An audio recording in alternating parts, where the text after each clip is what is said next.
this journey we'll guide inside the ride where we fly. Virtual roads touch the sky. Join us here, don't be shy. Inside the ride, yeah, we hide. Welcome to Inside the Ride by MyWhoosh. I am Cy Bradley, and we're going to get straight in with a guest I've been really looking forward to talking to for some time, Mr. Hayden Pucker. Welcome to Inside the Ride. How are we doing? Pretty good. A little tired after SRC yesterday and ECHELON Racing League, but doing great. Yeah, that's right. Happy to be here. You've had a tough couple of weeks, I would say, because you've been doubling up with ECHELON Racing League on the Saturday, and we're going to talk about that in a bit more detail because you've dominated there, and there's been a few interesting races. So I'm interested to get your opinion. But of course, then you've had SRC as well, and now we're obviously into January and some new routes. And I heard from Matt that Matt told me first of all that he really loved yesterday's route. What about yourself? I thought it was spectacular. It was my favorite one we've done yet on SRC, for sure. Really? What made it so interesting from your point of view then? Well, there was enough punch in the climbs to really kind of wear out the other riders, but not hard enough to where it was just like a FTP test or a watt per kilogram test. Yeah. There was like ability to hang in there till the end, and we had like a group finish of like 12 guys in the front group. Besides, obviously, Jason off the front, but it was a good race tactically. Yeah, that's good. And that's really interesting. I'm going to ask you about that. But it was in the Lula, right? So you got those sort of 7 kickers to start with, and then there's some slightly longer climbs. But like you say, nothing majorly long in there. So I guess it meant there was some real tactical racing with you. Lionel Tugals was in there, I guess, as well. So, yeah, interesting race. It kept it exciting, for sure. I enjoyed it.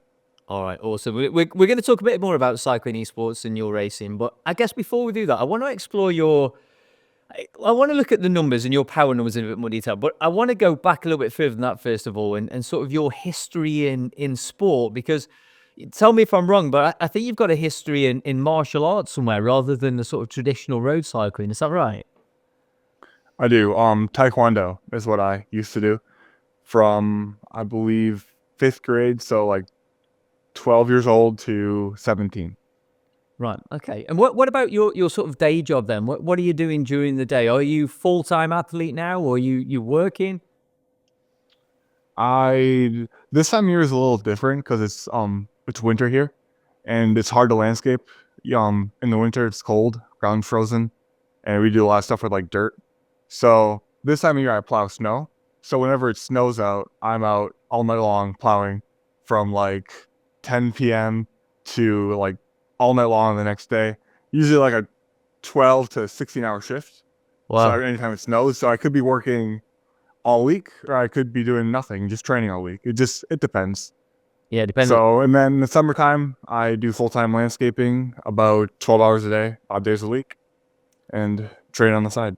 I ask you that question because, of course, I remember doing a video and a profile on you now a couple of years ago, because you've got a nickname out there, which is FARMWATTS. So is that related to you having a farming background? Or I know you're from Wisconsin. Is it from this sort of area you live? Where does that come from? So I got that. The nickname was given to me just from like a different podcast that did like a little thing on me without knowing it.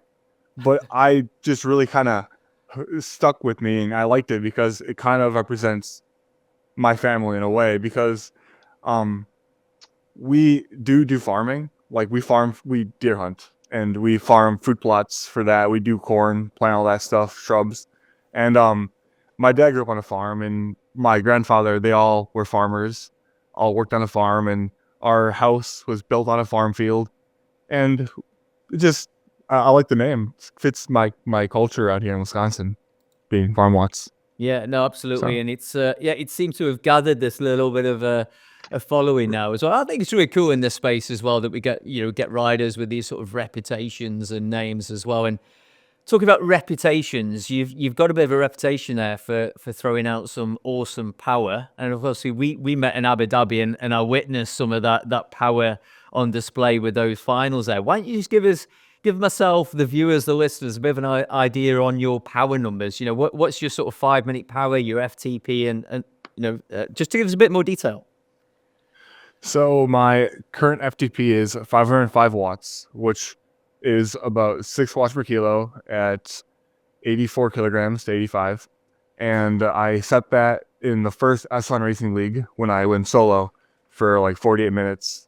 For that, I believe in that race, my 20-minute was 5:30, my 30-minute was 5:20, and then my whole race was like 5:01 or 2 or something like that. Like normalized, it was like 5:10. But my peak numbers, so 20-minute would be 5:45. My 30 was 5:30 peak. My 5-minute was 635 watts. 1 minute 938. 30-second 1,100. And 1 hour, I think my 1 hour test is 480. I've never done like a full hour test. Yeah. No, those are just incredible numbers. Little side note, actually, we recently just recorded another podcast with Michael Vink, actually, and myself and Matt were talking. Because, yeah, you mentioned there your FTP is 505. So I think you messaged Matt and said you need to update the FTP threshold that you've got in certain games. Because I think it was capped at 500 before. And I think the guys were talking about it and speculating that there's probably only a handful of people in the world who've got an FTP over 500. And I think we said Filippo Garner was one of them and Hayden Pucker is the other. So it's a pretty elite crew that you're mixing it there with, Hayden. It's pretty good numbers. So, I mean, I guess when you've got that sort of level of FTP, a sprint power is probably pretty irrelevant. But we'll talk a little bit more of that when we dive deep into the Echelon Racing League. I'm interested of your transition then from Taekwondo, in this background that you've got, into cycling. How did that happen? How did that take shape? So basically, COVID-19 shut down Taekwondo for a year. And that was, in that year, I spent the whole year cutting weight every weekend, traveling to a different state in the US, trying to make the national team. Yeah. And it really burnt me out. I did online school instead of going to high school, and it was just a lot of stress. And then when COVID shut it down, I was kind of like relieved in a way. And I love to run. I was in cross country. So I started running a lot after that because I was bored and I loved exercise. And I got injured from doing a half marathon almost every day, which is going to happen. Yeah. So then I had a road bike when I was 16 that I used to ride to school. So it'd be like a 10-hour ride to school. And then I would do school, do cross-country practice, and then ride home. And so one day I told my mom I wanted to go for a ride. So me and her went for a 50-miler. That's for our first ride ever. And we just used like shorts and a t-shirt, tennis shoes, flat pedals, just on these bikes. We did like 50 miles. And we loved it. And the next weekend, I was like, we should do 100 miles. We go, why not? So the same thing, but this time we got a flat tire halfway through. And I rode the rim to the local bike shop, which is like 20 miles on a rim, because I didn't know how to change a flat or even know what it was. Oh, yeah. And yeah. I got there, and they just started laughing at me because we were telling them what we were doing and how far we were riding with like what we were wearing and stuff. But basically, at the bike shop that day, I found my bike I brought to Worlds, my SL7 Tarmac. Yep. And I bought it on the spot, and then I rode it home. Wow. And then after I bought that, I started riding like every day, consistently, loving it. I was still running and doing like a little bit of both. But where it really sparked my interest was later on that year, I got Zwift. And I started running indoors a ton. And then that kind of was like just from there, it was just history. I just started riding more and more, getting probably a little too obsessed with it. But I did 35,000 miles year one, 34,000 miles year two. Wow. And then I just built up this huge base. I didn't know intensity though. My intensity was going for Strava KLMs and stuff like that. But so what sort of age are we, when you went on that ride with you and your mum, right? And then what sort of age are we talking there where you went out and just did 50 miles and then 100 miles? I was 20, 19 or 20. And how old are you now? 22. 22. No, I was 19. Yeah. But we're talking a fairly short period of time, right? From, I guess, almost first time getting on a bike seriously and riding a decent amount of miles to where you've now having, you're lining up for the USA Nationals 1st of February. You rode in Abu Dhabi for the Cycling Esports World Champions. It's quite a phenomenal journey, Hayden. Yeah, it's been crazy. I mean, I remember one of the key things that I got tested by a pro in Chicago named Robbie Ventura, I think his name is. And he, like, I didn't know structure before that. He found me through Strava. So I went down there for a lab test, and I had an FTP of like 405 after my first like full year of cycling. And he sent me to the Olympic Training Center for like a track camp. And this was before I even ever raced outside, ridden in a group of people or anything. So like I was just coming from riding all these miles and just being a strong kid to going to Colorado to race on the track with a bunch of professionals, and that was very eye-opening. But it kind of like I got my teeth kicked in, but it made me very hungry for more, and you want to start taking it more seriously. I imagine it was a more tactical aspect that these guys were probably beating you then, and not necessarily a power or fitness or strength aspect, was it?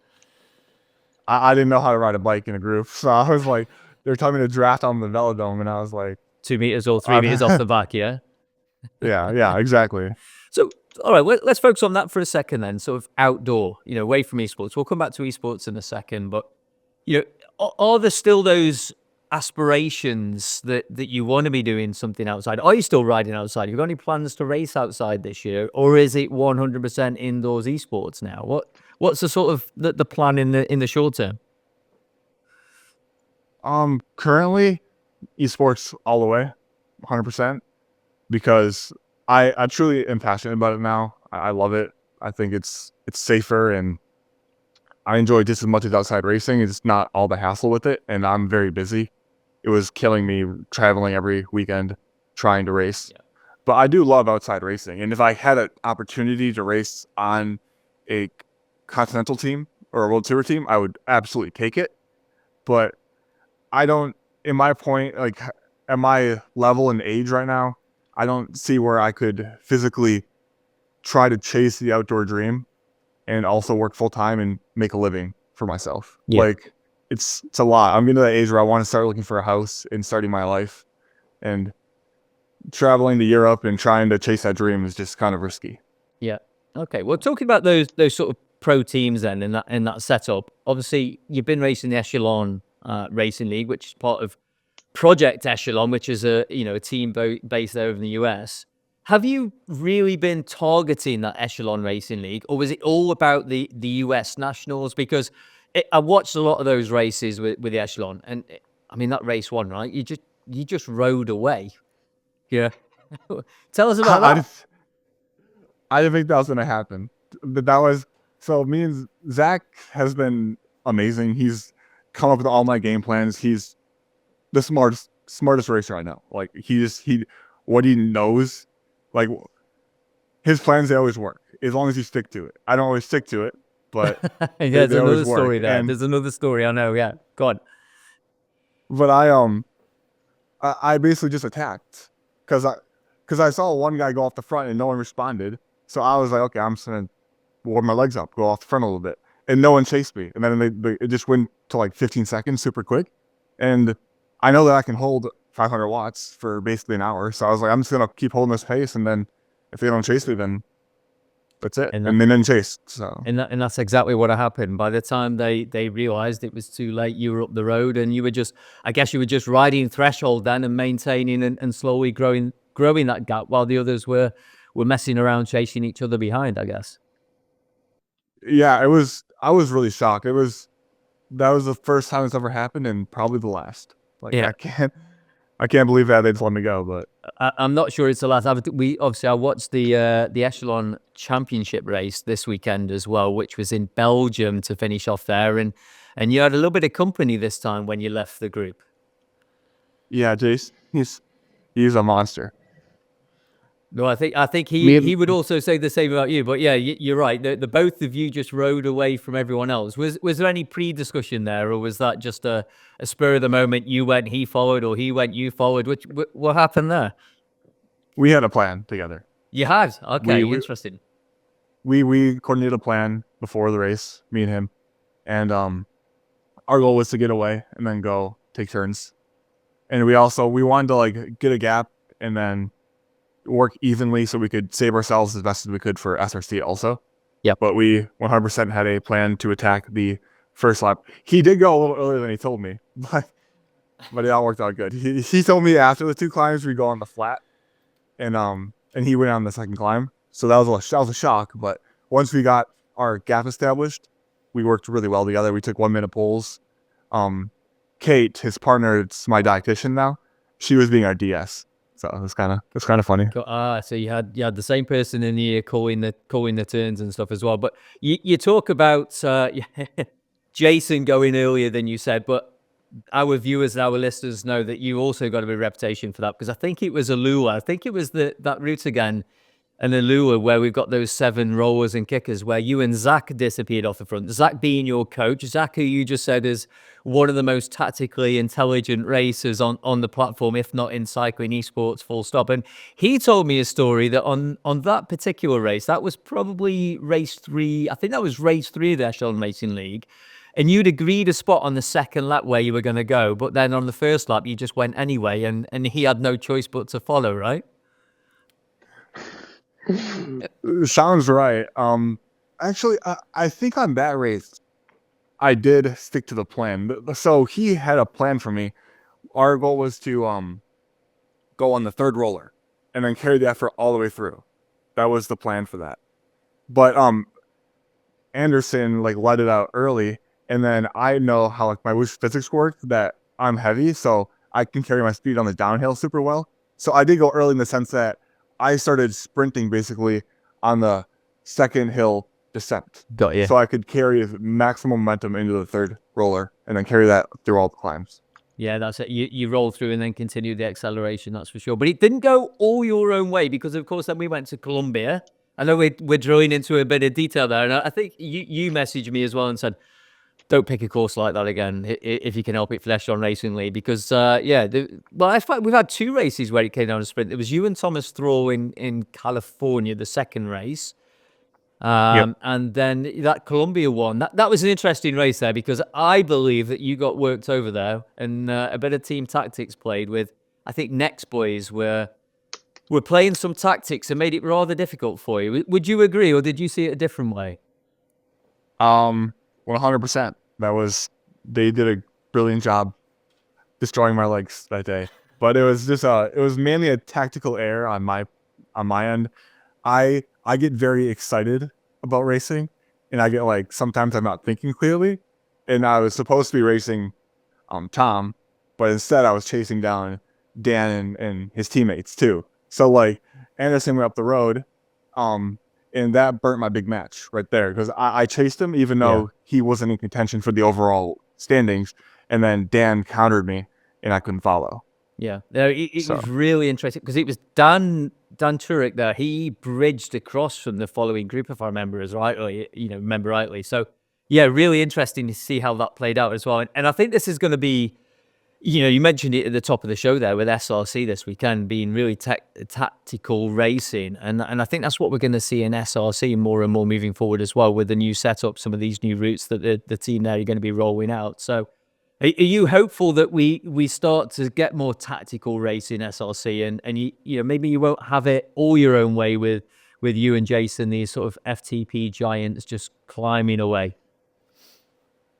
Yeah, I think it'd be good. I think that they're heading in the right direction. I like the different routes, the less climb routes. Like, I'll climb here and there is good, but we don't need like a 30-minute TT every weekend, which they've done a great job at changing that up now. But I think it's in the right direction. I think it's going to be getting really interesting, and there's also more people joining every week, I've seen. So yeah, it's super big. I think we're almost close to 500 in the men's field alone. So it's certainly numbers have picked up there. Are you one of those riders that really enjoys that sort of tactical game side of it as well? Are you one of those now that just love to watch certain riders and follow those moves? Is there a particular rider that you like yourself, and you're thinking, I just love the way this guy rides?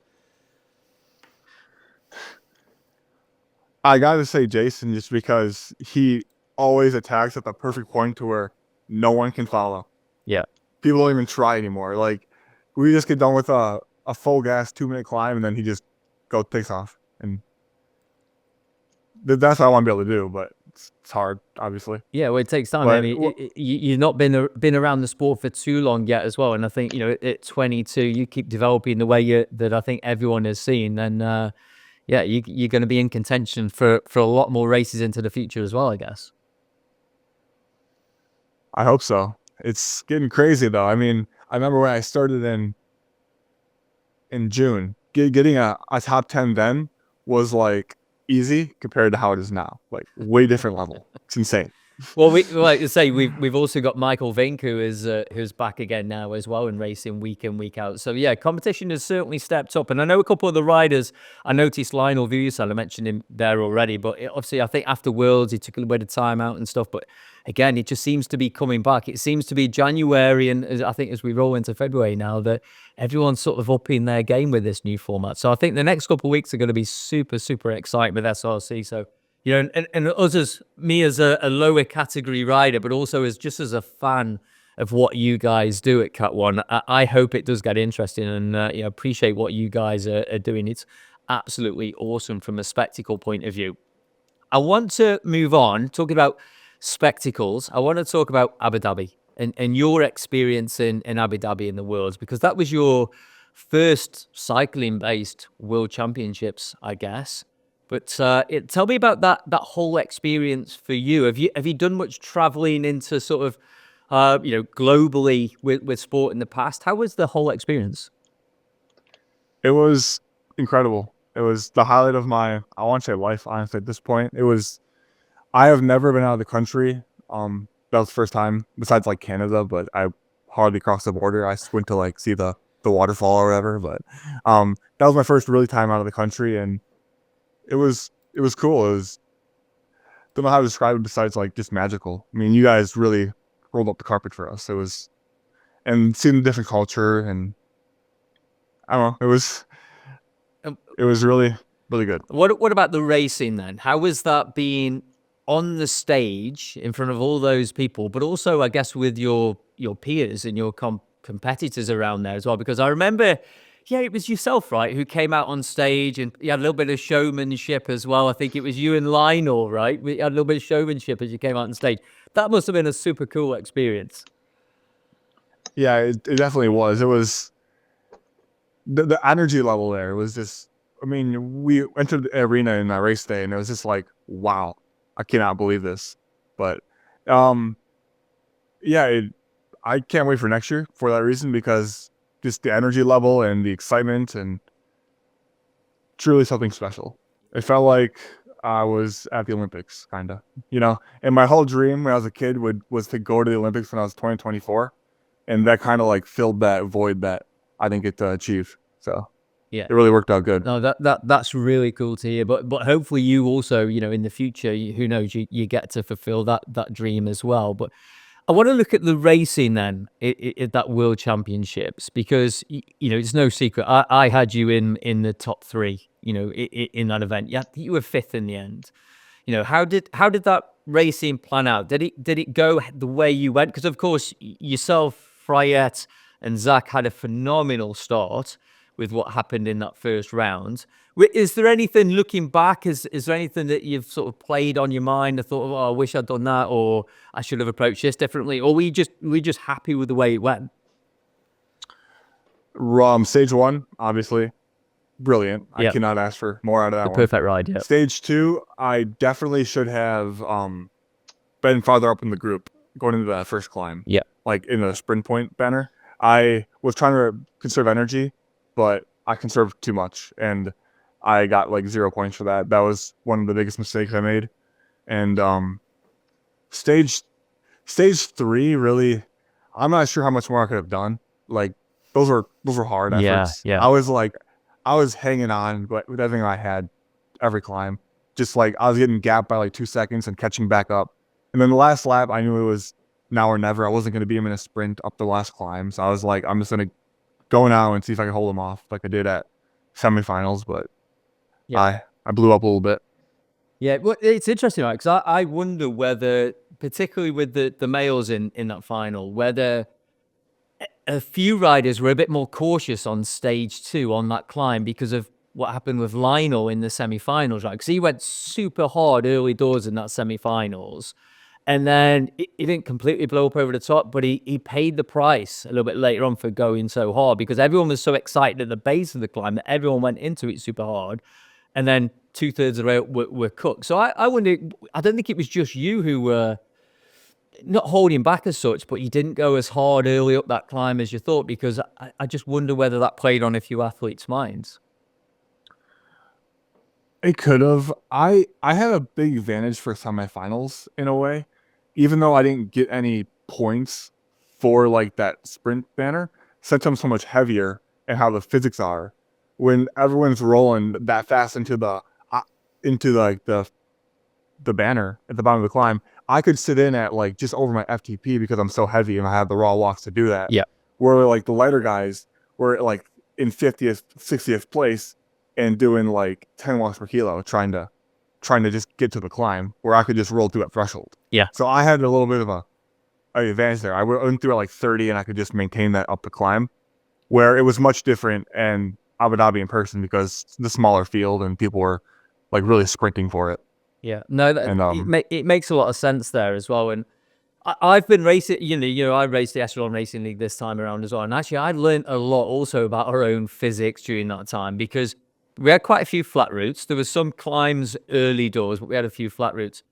And that raw power of yours really has an advantage on the flat routes as well over someone who's a little bit lighter than me. And that sort of watts per kilogram doesn't really come into consideration until you get onto the climbs. But it's like out on the road, really, that it's those bigger raw power guys that on the flats that if they really stretch it out and keep repeating those efforts can do that. And of course, you've got that rolling momentum anytime you come off a climb or off a descent as well. So that makes a lot of sense, I guess, there. So, all right, so that's the World Championships 2024. Of course, we're now in 2025. We're looking forward now. You've just done the Echelon Racing League. Is the next big thing this USA National Championships? yes, 100%. Yeah. And any, because again, I'm not sure if you've seen the course yet. It's Dust Trail. Have you and Zach been strategically planning? Not quite yet. We will, but not quite yet. I'm a little nervous about it though. There's no big climbs. There's just a lot of like short, punchy things that we're gonna do our best to to break it up. Yeah, but I think it's fair to say on paper you're probably the favorite. Obviously, nothing's a done deal, and there's a couple. If Neil Fryette's still there and a couple of the other guys, then of course, you've got to watch out for their sprint power at the end as well. So I guess you're going to be looking at it. But what it would mean to you, to pick up that USA National Championship jersey, should it happen in February? I think it'll happen. I believe, and it'll mean a lot. Like I really want to win that jersey. I love that confidence. I love that attitude. But I guess that's part of that winning mentality that you athletes have to have, right? It's like, yeah, I want it. I've got it. It's already mine as far as I'm concerned. I've been dreaming about it for the last few months. Like that, ever since World, this is kind of like ever since last year Echelon Racing League. This Echelon Racing League and Nationals was like my focus. I was like, okay, next year I'm gonna come and I'm gonna win it. I'm gonna improve all year, and then that's gonna be my A event for the season. Yeah. So I didn't realize that I was gonna be so close to Worlds. Honestly, like I'm a little exhausted currently from just the amount of racing that has happened in the last couple months. But I think I have a good shot to win it. I'm gonna try like hell for it. So yeah, it's an interesting comment that though, right? Because you're right. We've had Worlds. We're kind of deep right now into what we consider to be this cycling esports season, I guess is the way to do it, or the certainly the peak time as well. But of course, we've got things like Sunday Race Club, which are going to roll through the whole year, and there are riders there across all categories, making a good living at this now as well as professional athletes. How do you see, are you planning on taking a break at any point? Because, of course, again, we've got to start thinking about a potential Olympics. Of course, there's the World Championships in 2025 to already start thinking about. And Matt Smithson already said that he's going to release info a little bit earlier this time to give you guys time to prepare. But how do you go about planning the year and the season when technically it's all year. You know, you could be competing and racing all year round. Have you give that any thought? I haven't. I planned on doing it year round just because I enjoy it. Gives me something to look forward to. It's truly made my year just better. Always having that thing on the weekend I like to do, just always there for me. But like after nationals, I'll take like a recovery week, and I'll basically just not ride all week, and then I'll just do SRC. So that's kind of how I'll do recovery. Well, But tell me about a typical week then. So a typical week. Let's take the last month as an example. Training in the life of Hayden Pucker. What does a typical week look like for you in terms of hours, in terms of, how many quality sessions, or are you just racing to get the quality in? Give us a bit of background. so I'm very structured training right now. So Monday is always a day off, which I'm more than happy with because Sundays are super early days and longer days. So Monday's the day off, and then recently it's been a recovery ride on Tuesday. So still zone 1, and then a very hard session on Wednesday, and then another recovery ride on Thursday, and then openers on Friday, race Saturday, race Sunday, with 2 hours endurance after the race Sunday. Typically 10 to 14 hours. Right. And so I would say 4 intensity sessions, 1 hard workout. The openers that Zach gives me are very hard, but I also respond really well to fatigue legs. Like my legs need to have a good amount of fatigue in them. So my opener workouts are usually about 100 TSS. And then the 2 races. So that's my intensity. The rest is just zone 1 or day off. That's really interesting. So you race it. Obviously the bit I picked up there was you're doing SRC, which is like super early in the morning for you guys anyway, I think, Yep. on a Sunday. But then you're doing like a 2-hour zone 2 or something later on in the day as well from an endurance point of view. So on Sundays I race at 4 a.m. and then I usually take like a 30-minute break to like lay on the garage floor because I'm absolutely dead.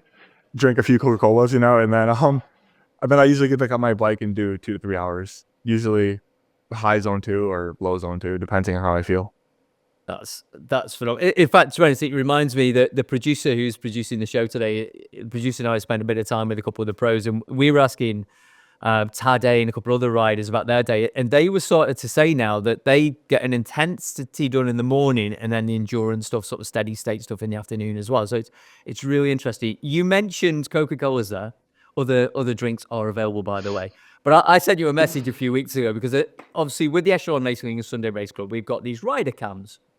And you were on that rider cam and you had that much nutrition on your table. I dropped you a message saying, how much nutrition does one guy need? I know you're a bit bigger and heavier than me. I think you messaged back saying, Sai, you don't need all this, but I've got a big engine. I need to fuel it during these rides as well. But it gives an idea on SRC. What sort of pre-fuel and during the race are you consuming? So before the race, I will have about 400 grams of carbs. So this is before 4 a.m. So I wake up, I do my weigh-in, I immediately pound a 100-gram carb in a drink mix. Yep.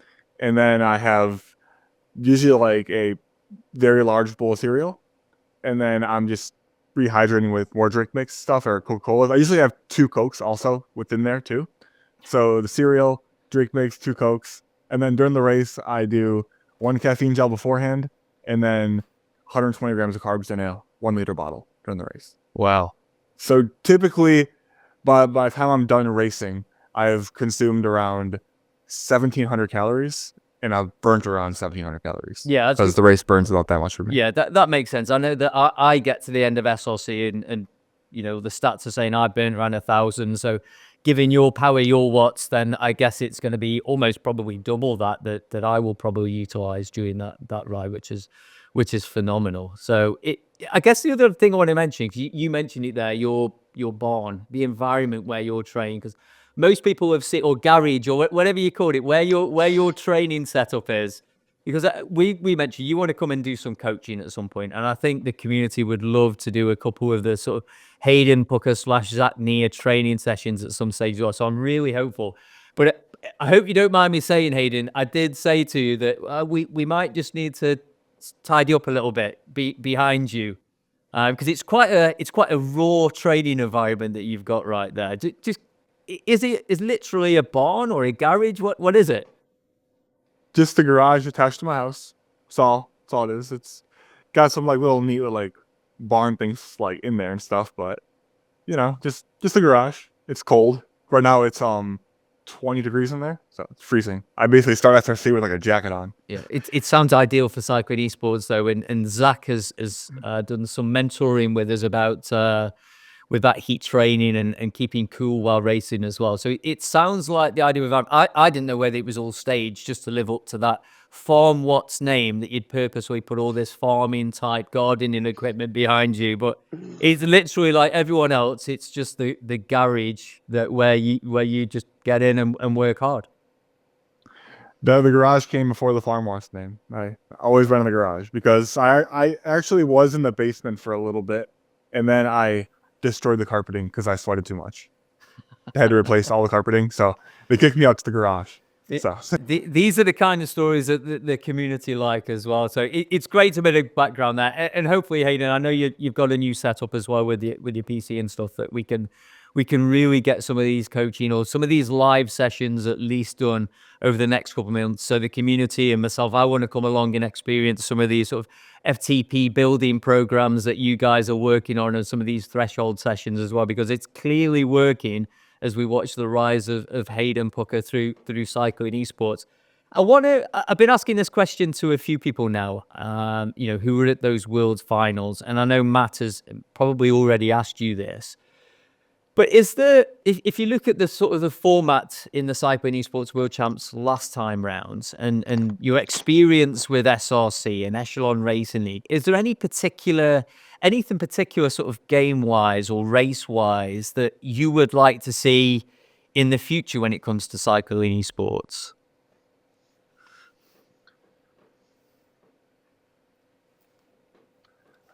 That's a tough one.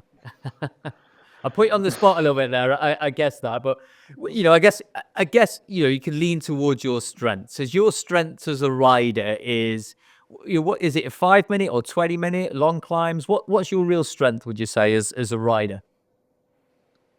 I'd like to see a TT. You'd like to see a TT? Okay, interesting. Yeah, and even like some time-based events.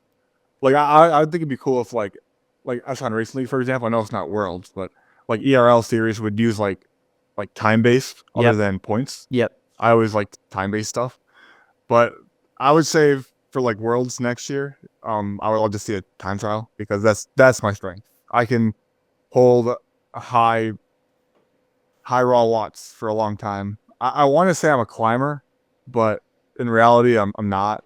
85 kilograms. Yeah.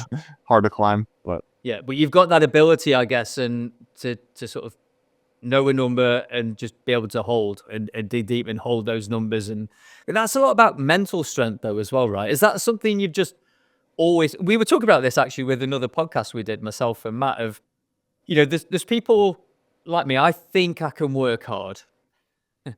But then there's athletes and, a lot of the pros and the top athletes that their perception of working hard is just another level, just be able to hurt themselves.